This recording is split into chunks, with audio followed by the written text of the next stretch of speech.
Former Washington Post reporter Carl Bernstein didn't buy President Donald Trump's statement trying to negate everything he said in Helsinki Monday.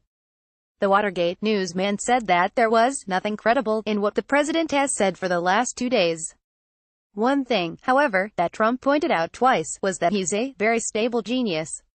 What happened today that's so extraordinary is that, finally, leaders of the Republican Party on Capitol Hill who have marched lockstep with this president finally said today that the President of the United States, leader of their party, that he cannot be entrusted with the national security of the United States, Bernstein recalled.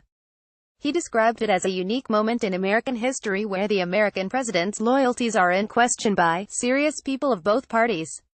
He went on to note that the written statement Trump read said that he accepts the idea that Russia meddled in the 2016 election.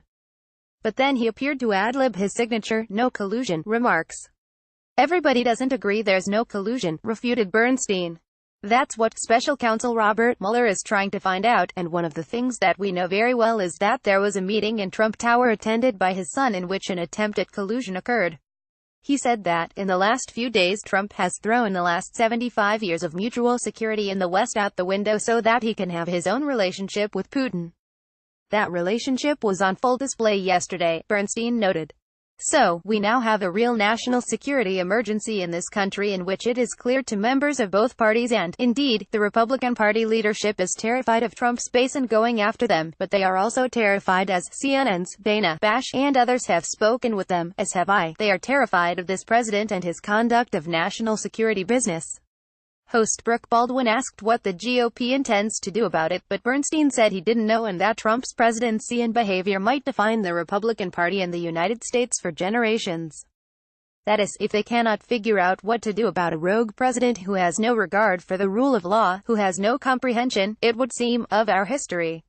He remarked that Trump has such spectacular ignorance of our history in this country and of the West and what happened after World War II, recalling Putin's actions over the past few years with his armies on the borders in Europe. Bernstein explained that Trump refused to call the Russian president on it.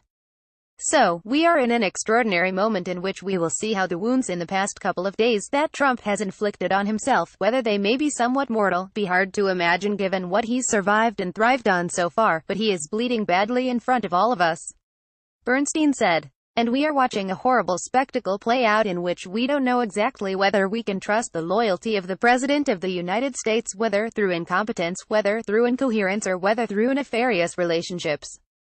We just don't know the answer." He noted that it's impossible to know what occurred in the body language and the winks between the two men.